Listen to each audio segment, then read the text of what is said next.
Breaking the glass ceiling.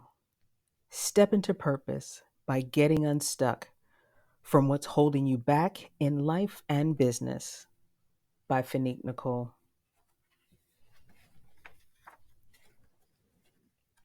Forward. If you don't put yourself first, you're doing a disservice to your ancestors. Keep your lineage progressing. When we find ourselves lost and confused, we search for answers to why we are even here in this crazy world at this moment, living this life. We may find ourselves in despair, searching for solutions to our problems.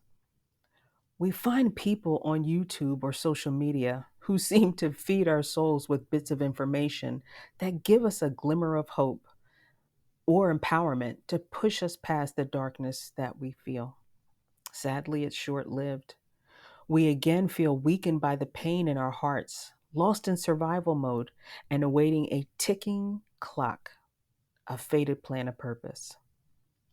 All the while, we seek a glimmer of hope outside ourselves. We fail to look inward for the guidance we desperately need. I, too, have been in such a place more often than I'd like to remember, feeling lost in between the old and the future me, not finding where I belong. I wanted to become her, but couldn't figure out what road to take. Be aware that this book isn't a quick fix for getting around the hard work of transforming your life. It will be a journey like no other, but I can agree it is worth it. Take your time, journal often, and rest as needed. This journey will take time for you to find your way. So don't be so hard on yourself for not getting it right.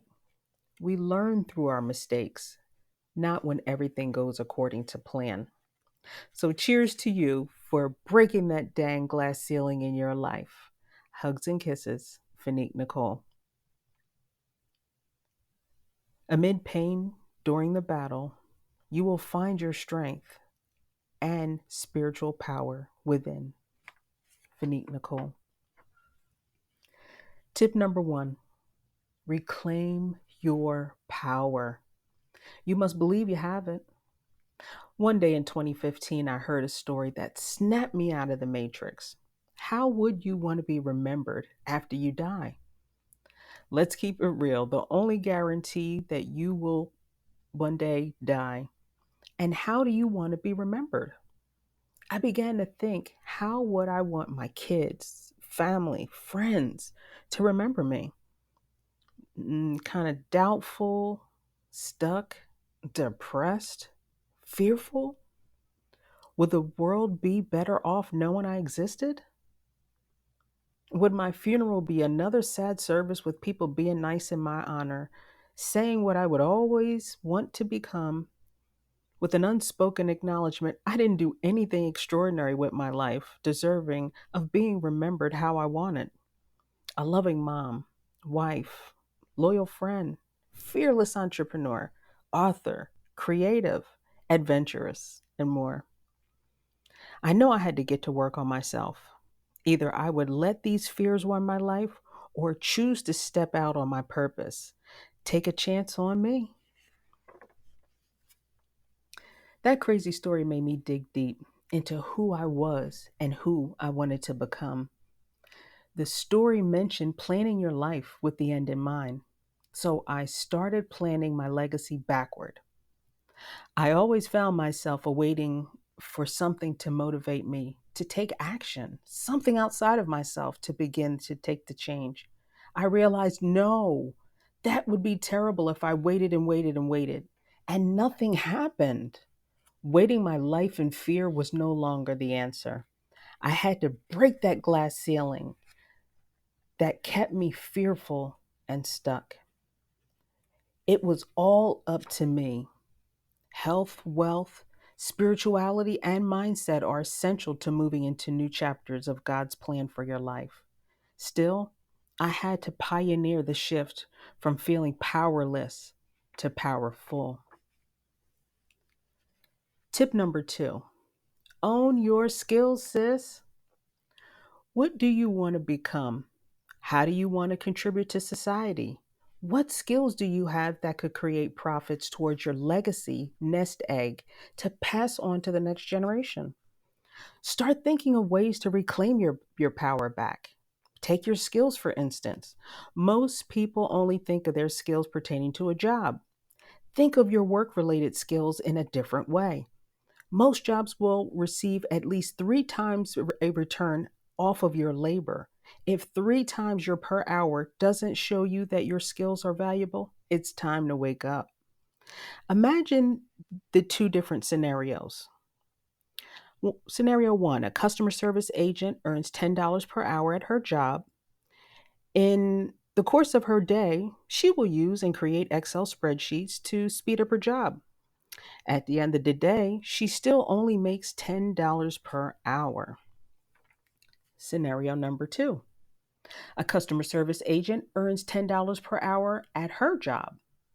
On her personal time, she started offering her Excel skills online to overwhelm business owners who need help with Excel spreadsheets and other office skills. Now she helps an average of two business owners on a monthly basis, creating an unlimited income source for her family.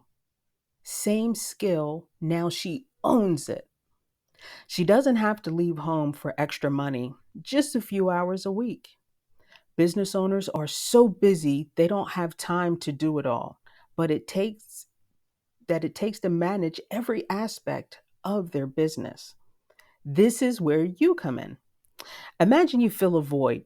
That per hour skilled at your job, many seem as worthless as a CD player in 2022. But to millions of entrepreneurs and business owners, they are hungry for your skills and willing to pay a pretty price for it. If you search, you can find all kinds of ways to add profits to your legacy accounts and earn thousands with a skill you use every day. Tip number three, start with your why. To shift your life, you need a goal or reason why you are taking this deep journey inside. This isn't just a random question. It will help you stay focused on your mission to collect the memories of your journey together, like a string of pearls to admire when you are down and feeling lost. We often say something like, I want to make more money or lose weight to look good for X, Y, or Z, or something similar that is very vague. It will lose its luster when you are in the trenches of a painful journey to uncover your profound knowledge. For example, I want to make more money is very vague. Why do you want to do that? Why is it important right now that you accomplish this goal? Put some details and envision you having it to bring it to life. Example number one, I want to create a legacy for my children. Now, the future family will hold a great sense of value for you to reflect on and focus when you feel stuck and overwhelmed. Example number two, I want to lose weight. The intention of the goal is good, but you have to put some details in for you to feel it and make it real. I want to lose 35 pounds of weight and have energy and run around with my kids without getting winded. I want to keep my vessel healthy, to live a long life and be able to care for myself as I age. I like the flexibility to go for walks and travel in my older age. Now be as detailed as you can, and it will help you to motivate yourself when you least want it to do the workouts. And this is an exercise that you'll continue as you go through the book. So this is the end of tip number three. If you would like the rest of the tips, there'll be a link that you can click. Thank you so much for listening.